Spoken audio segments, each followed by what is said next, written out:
Well, let's finish this up. He says, whereas the Egyptians, attempting to do so, were drowned. Well, the Jewish people, the people of God, they were defenseless against the Egyptian army. Invisibly, though, God protected them in this case.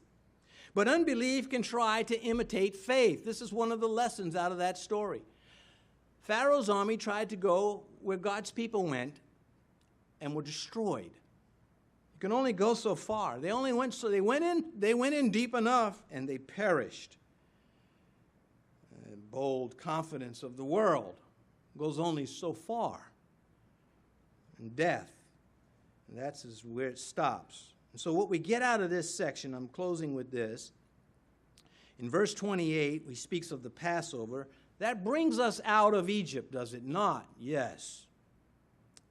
Verse 29 takes us through those things that are impossible to go through without God, and that is, in this case, the Red Sea. And verse 30 brings us in. Look with me at Hebrews 11, verse 30. By faith, the walls of Jericho fell down after they were encircled for 7 days.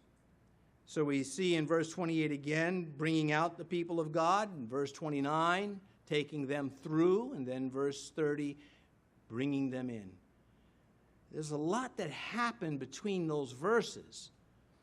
The most important thing is that those who trusted God stand out to us, Moses and Caleb, for example.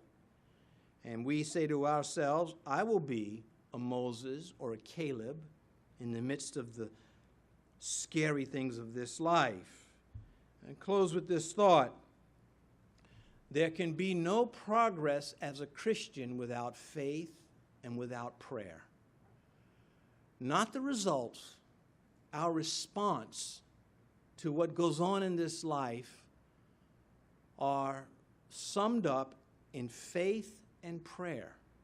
You see, prayer is the outcome of trusting God. You talk to Him.